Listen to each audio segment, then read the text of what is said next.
정치권 이슈 배종호 세한대 교수, 박정화 전 청와대 대변인과 함께 분석해 보도록 하겠습니다. 안녕하세요. 네, 안녕하세요. 오늘 문재인 대통령이 야 5당 대표랑 오찬 간담회를 했습니다. 당초에는 이제 한미 정상회담 성과에 대해서 야당 대표들과 좀 얘기를 나눠보자 뭐 이런 얘기인데요. 대통령은 이제 방미 성과를 얘기하는 자리였는데 그것들을 공유하는 취지에 좀 무색할 정도의 야당의 좀 그런 얘기들, 불편한 그런 기색들도 있었다고 해서요. 그 관련된 얘기 좀 해보겠습니다. 청와대 회동 어떻게 봐야 되겠습니까? 일단 말씀하신 대로 오늘 오찬 회동, 여야 5당 대표를 문재인 대통령이 청와대에 초청했지 않습니까? 예. 그 회동의 의미하고는 좀 거리가 먼 그런 모습이 펼쳐진 것 같아요. 아시겠지만 문재인 대통령이 여야 5당 대표를 청와대 초청해서 회동한 것은 1년 3개월 만이거든요. 그 이유는 한미 정상회담의 성과를 공유하고 초당적으로 협력을 좀 부탁하기 위해서 예. 여야 5당 대표를 청와대로 초청해서 오찬 회동을 가졌는데 오히려 이제 여야 대표들이 신경전을 펼치는 그런 모습이 되었고 굉장히 국민의힘의 김기현 원내대표, 권한대행이죠. 권한대행은 강력하게 문재인 대통령을 향해서 국정 전반에 걸쳐서 뭐 부동산, 백신 문제, 뭐 소득주도 성장 문제, 원전 문제, 뭐 한미 정상회담을 거의 전체적으로 부정하는 것은 물론이고 국정 전반을 실패라고 규정한 듯한 그런 날선 모습을 보였고요. 또 이제 안철수 대표 같은 경우도 백신의 성과에 대해서 실패로 사실상 규정하는 이제 그런 모습을 보였는데 이게 이제 문재인 대통령이 생각했던 오찬 회동의 자리하고 맞는지 개인적으로 의문이고요. 여기에 반해서 송영길 대표 같은 경우는 대체적으로 다른 정당 대표들의 말을 경청하면서도 문재인 대통령의 한미 정상회담 가운데 남북 문제, 그러니까 평화를 재가동한 부분은 굉장히 의미가 있다. 그래서 싱가포르 선언 그리고 판문점 선언을 이어가겠다는 남북 넘어서 이제 한미 정상회담들의 그 뜻을 이어받아서 국회에서 좀 비준화를 좀 가결하도록 하자라는 이제 그런 제안을 했고요. 그리고 특히 이제 여영국 정의당 대표 같은 경우는 이번에 어렵게 한미 정상들이 남북 관계는 물론이고 북미 관계 개선에 물꼬를 텄기 때문에 좀 8월 달로 예정돼 있는 군사 훈련을 연기 또는 취소해서 새로운 돌파구를 만드는 게 어떻느냐라는 그런 의견을 제안하기도 했습니다. 네. 김기현 국민의힘 원내대표가 이제 기자회견을 통해서 코로나19 상황이나 민심에 대해서 청와대의 인식에는 좀 괴리가 있다라고 표현을 했습니다. 또 문 대통령이 상당수의 질문이나 좀 요구에 대해서 답변이 없다라고 불만을 또 토로하기도 했는데요. 앞서 면담을 요구하기도 했고 또 오찬 후에 독대를 요청하기도 했는데 좀 일정상 쉽진 않아 보입니다. 글쎄요, 뭐 김기현 의원이 일단 더 지금 현재 처해 있는 우리 국내 상황이 녹록지 않으니까 여러 가지 요청을 했습니다만은 글쎄요, 대통령 일정을 잡기가 쉽지는 않아 보입니다. 우선은 문재인 대통령은 지금 한미 정상회담 이후에 정치권의 후속 조치에 대한 협조를 구하려고 했지만 말씀드린 것처럼 지금 갖고 있는 우리 국내 현안이 너무 많기 때문에 그리고 기회가 별로 없기 때문에 여러 가지 얘기를 좀 했던 것 같아요. 그래서 심지어는 뭐 주택은 지옥이고 그다음에 세금은 폭탄이다 뭐 이런 얘기를 하면서 경제정책, 인사, 그다음에 원전 뭐 하여튼 뭐 많은 폭의 얘기를 모두 발언을 통해서도 얘기를 했고 회동 이후에 이제 국회에 돌아와서 기자간담회를 하면서 조목조목 얘기를 하고 좀 전에 말씀 주신 것처럼 기대했던 답변들을 대통령이 회피하고 안 하셨다라는 이제 얘기까지도 하면서 나일선 공방을 좀 보여주고 있습니다. 그래서 일단 한미 정상회담 이후에 청와대로서는 인전 국정 마지막을 가면서 여야 협치 국면, 그다음에 이번에 있었던 정상회담을 계기로 해서 좀 더 성과를 만들려고 했습니다만은 야당이 지금 보고 있는 국내 현안이 녹록지 않고 두 번째 좀 전에 막 속보로 봤습니다만 사실은 우려했던 숨은 그림이 있었잖아요. 한미 공조가 이제 공고히 되는 모습이 보일 만큼 대중국 문제는 어떻게 할 건가라는 이런 의문과 이 숨은 그림이 있었는데 그게 지금 중국과 소통 중이라고 하면서 시진핑의 방안까지 언급해서 과연 향후 중국이 어떤 자세로 나올런지 이에 대해서 우리 정부는 미중 간에 어떤 스탠스를 취할지 또 다른 난관 내지는 또 다른 숙제가 좀 남아 있는 것 아닌가라는 분석을 좀 해볼 수 있겠습니다. 지난해 시진핑 주석 방한 추진되고 있는 상황이었는데 코로나19 상황이 더해지면서 사실상 무기한 연기되는 분위기였는데 이번 한미 정상회담에서 중국을 직접적으로 거론하진 않았지만 대만 얘기가 나오면서 한중 관계가 좀 어려움이 있는 게 아닌가라는 전반적인 관측이 많았습니다. 그럼에도 지금 청와대에서 중국과 이 결과를 놓고 소통하고 있다. 그리고 시 주석의 방안을 추진하고 있다라는 발표가 나온 것은 청와대에서 근무를 하셨으니까요. 대략 이런 정도의 발언 수위나 이런 것들은 어떤 정의에서 이 정도로 대통령이 이제 여야 대표 간 회동에서 말씀을 하시고 이게 흘러나올 정도면 상당 부분 많이 이제 중국과 이미 상당 부분 의견 교환이 있는 상태에서 예. 저런 말씀을 하신 걸로 추정이 되고요. 대신 이 지금 중국과의 소통이라고 표현했던 내용들이 과연 그 미국과의 바이든 정상회담에서의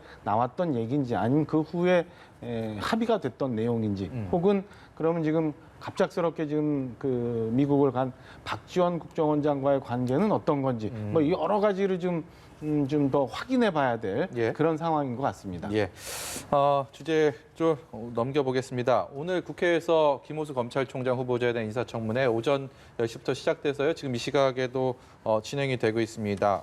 워낙 그 검찰총장의 정치적 중립성에 대한 관심들이 높아갖고 오전에도 한층 뜨거웠었는데요. 보셨죠? 어떤 느낌 일단 말씀하신 대로 이제 김호수 검찰총장 후보자의 핵심 쟁점은 정치적인 편향성 네. 여부거든요. 그 근거로는 법무장관 3명, 박상기, 조국, 추미애 이 3명의 법무장관을 보좌한 차관이었다라는 걸 근거로 하는데 여기에 대해서 문재인 대통령이 직접 반박을 했습니다. 네. 법무장관 3명을 보좌했다라는 이유만으로 친정부 성향의 그런 사람으로 규정하는 것은 좀 문제가 있지 않느냐 네. 논리적으로 이렇게 반박을 했고요. 또 이제 하나 문제 제기를 하고 있는 것이 조국 전 법무장관에 대해서 수사를 할 때 특별 수사팀을 만들어서 거기에 윤석열 검찰총장의 수사 지휘를 좀 배제하도록 하자라는 이제 그런 주장을 야권에서 하고 있는데 이것과 관련해서 오늘 청문회에서는 이제 김호수 후보자는 그런 적이 없다라고 얘기를 했어요. 그리고 이제 또 하나 지금 쟁점으로 되고 있는 것이 라임 옵티머스 관련해서 사건을 변호했다라는 부분이 지금 핵심 쟁점으로 구상을 하고 있는데 예. 보니까 본인이 검찰총장의 차관을 그만두고 있으면서 22건의 사건의 변호인으로 활동을 했더라고요. 본인이 이제 로펌에 근무를 하니까 고문 변호사로. 근데 보니까 총 22건 가운데 최소한 4건 정도가 라임 옵티머스 사건과 관련된 것이다. 라는 이제 문제 제기가 들어오고 있어요. 이와 관련해서 지금 김호수 후보자 같은 경우는 예. 내가 이름만 올린 것이고 구체적으로 관련 피의자들 그러니까 이 펀드 부정한 라임이라든지 옵티머스 펀드를 운영했던 사람들에 대해서는 변론을 한 것이 아니다라고 이렇게 해명하고 있는 그런 상황입니다. 예.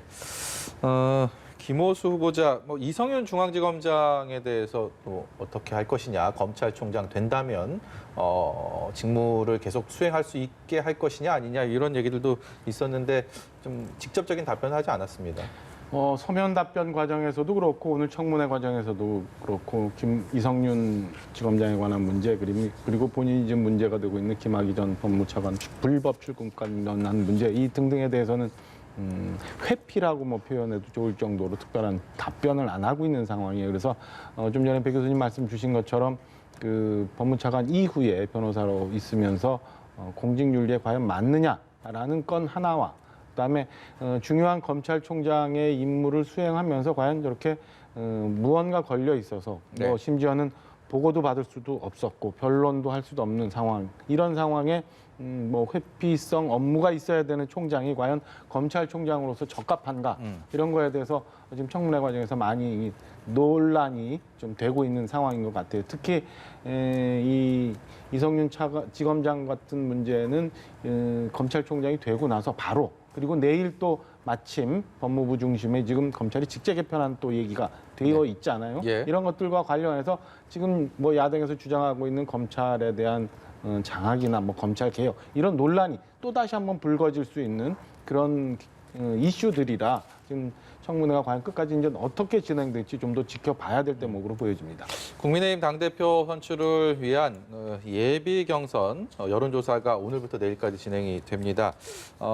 국민의힘의 전당대회는 굉장히 뜨겁게 시선을 모으면서 진행이 되고 있는 상황인데 여당에서도 이를 바라보는 눈빛이나 목소리가 이전과는 좀 다른 것 같습니다. 먼저 관련 얘기 듣고 오겠습니다. 제 발언의 취지는 그 젊은 후보가 제1야당인 그 보수정당의 대표 선거에서 여론조사 1위에 오른 것은 큰 변화고 그런 변화가 긍정적이다 저는 이렇게 평가를 했거든요. 그 정당이 보수정당이고 해서 이 장유서 같은 문화를 고려하면 고민도 있을 거다 이렇게 이제 한마디 덧붙인 것인데 하여튼 이 취지를 간과하고 그 특정 단어만을 부각을 해서 그 오해를 증폭시키는 상황이 좀 허탈하기도 하고 안타깝기도 합니다. 네, 정세균 전 국무총리의 목소리 듣고 오셨는데요. 국민의힘 내부에서도 앞서 804 논쟁이라든지 또 화물차, 스포츠카 여러 가지 발언이 좀 나왔습니다만 정세균 전 국무총리가 어제 장유유서에 관련해서 언급을 했다가 이 부분에 대해서 오늘 오전에 다시 또 해명을 하는 그런 사건이 있었습니다. 일부 언론에서 좀 맥락을 다르게 해석을 했다. 그만큼 언론 개혁이 필요하다라는 의미로 좀 해명을 했는데 글쎄요, 정치권에서 그만큼 좀 지금 세대 교체라든지 변화에 대해서 굉장히 좀 민감하게 반응을 하고 있다 이런 반증이겠죠? 그렇습니다. 이 장의유서라는 이 단어가 정치권에 이렇게 심각한 파장을 불러일으키는 이유는 결국 이제 우리 사회에 굉장히 뜨거운 이슈하고 직결되기 때문이다. 저는 이렇게 분석을 합니다. 그게 뭐냐면 지금 우리 사회가 세대 대결 양상이거든요. 정치권만 세대 대결 양상이 아니고 그러다 보니까 20대, 30대 젊은 층들은 상대적으로 박탈감을 갖고 있고 그 박탈감이 다시 공정의 가치로 연결되기 때문에 지금 정세균 전 총리가 장의유서, 본인은 맥락하고 전혀 다르다고 얘기하고 있지만은 그 단어 자체에 대해서 굉장히 이렇게 알레르기 반응을 보이고 있거든요. 네. 장의유서를 이제 액면 그대로 얘기하면은 나이 순으로 하자. 라는 얘기 아니겠습니까? 그런데 그런 취지가 아니라고 얘기를 하지만은 지금 야권 이준석 후보 같은 경우는 그러면 정치도 나이 순으로 하자는 얘기냐 라면서 굉장히 반발하고 있는 이런 상황인데 기본적으로 우리 사회는 전반적으로 정치권에 대해서 새로운 변화를 요구하고 있는 것 같아요. 그 이유는 현재의 정치권, 여야 모두 기성 정치권에 대해서 굉장히 좀 불만스럽다.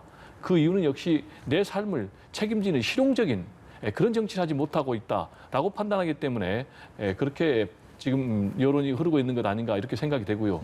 실제로 이제 1970년도 신민당 대통령 후보 경선 과정에서 40대 기수론을 내세웠거든요. YS, DJ 이철승, 그때 당시만 해도 유진산 등 쟁쟁한 중진들은 구상유치, 적비린내 나는 얘기다라고 일축했지만 결과는 DJ가 대통령 후보에 당선되는 파란을 불러일으켰거든요. 그래서 이런 논쟁들이 지금 계속된다는 것 자체가 그만큼 이준석 후보의 돌풍에 상당히 힘을 실어주는 것이고 그게 실체로 다가오는 것 아니냐. 그래서 결과는 최종 뚜껑을 열어봐야 되겠지만 저는 지금 여론조사도 보면은 파란이 현실화될 가능성으로 점점 가고 있는 것 아닌가. 찻잔 속의 태풍이 아니라 실제 태풍으로 급부상하고 있는 것 아닌가. 이렇게 좀 전망이 됩니다. 8명 중에서 내일까지 여론조사에서 5명으로 추려야 되는 상황인데 박정호 대변인께서 어떻게 예상하세요? 지금 현재는 그 예상이 굉장히 어려워요. 그 8분 중에서 다 소중한 분들이라 어떤 분이 이제 그 5명 안에 들어갈지 참 어렵습니다만은 누구하고 크게 거명하지 않아도 우선 상수를 한 3분 정도는 올라가지 않을까 싶은 생각이 있고 나머지 2자리를 어떤 분들이 차지할까 이게 이제 관심 사항인 것 같습니다.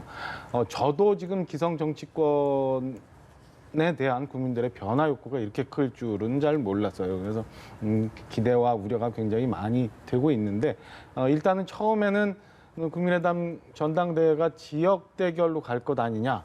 이런 예상을 했습니다만은 지금 신구 대결로 그 새로운 변화의 바람이 확 불고 있고 아마 내일 5명 정도의 후보가 추려지고 나면 이 이후에는 또 약간 과열 양상을 좀 보이면서 지금 오늘부터 논란이 되고 있습니다만 개파 논쟁 이런 것들도 좀 흘러가지 않을까 좀 지켜볼 대목이고요.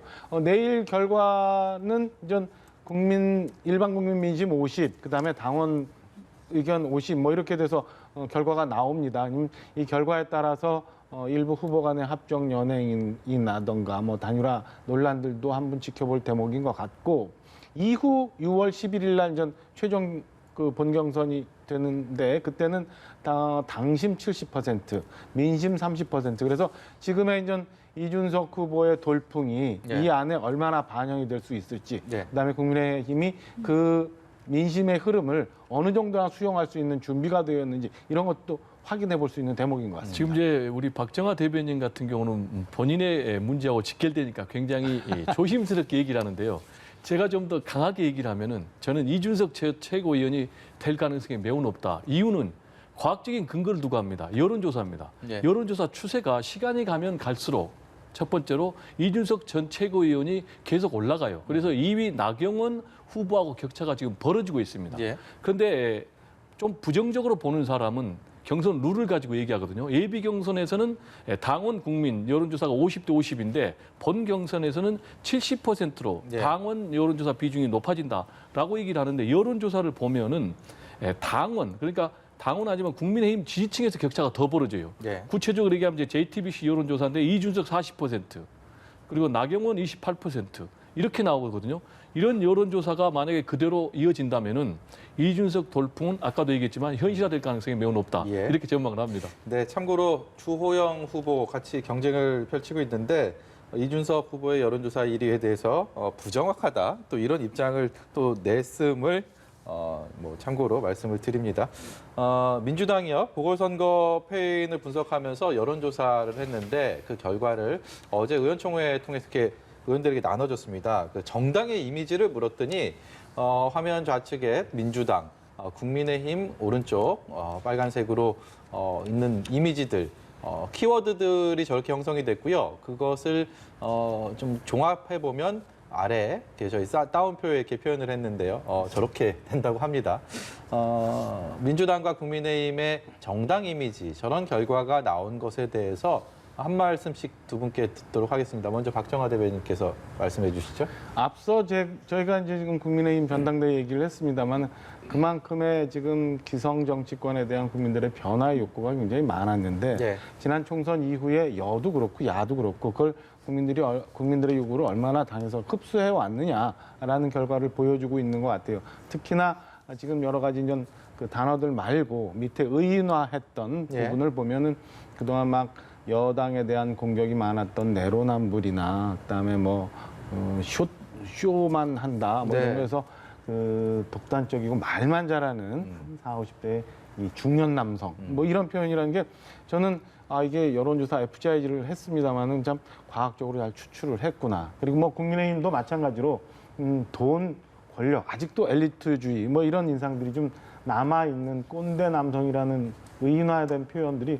국민의힘도 많이 변화해야 되겠구나라는 생각을 가져요. 다만 그 사이에 총선 이후, 그다음에 보궐선거를 거치면서 이 지형이 사실은 좀 역전이 되어가는 느낌이 좀 있어서 저는 국민의힘에 소속돼 있는 사람으로는 조금 이런 변화의 분위기들을 야당 쪽에서 더 많이 받았고 이런 분위기 쇄신의 모습들이 좀 많이 있었으면 하는 바람을 좀 갖게 됩니다. 네.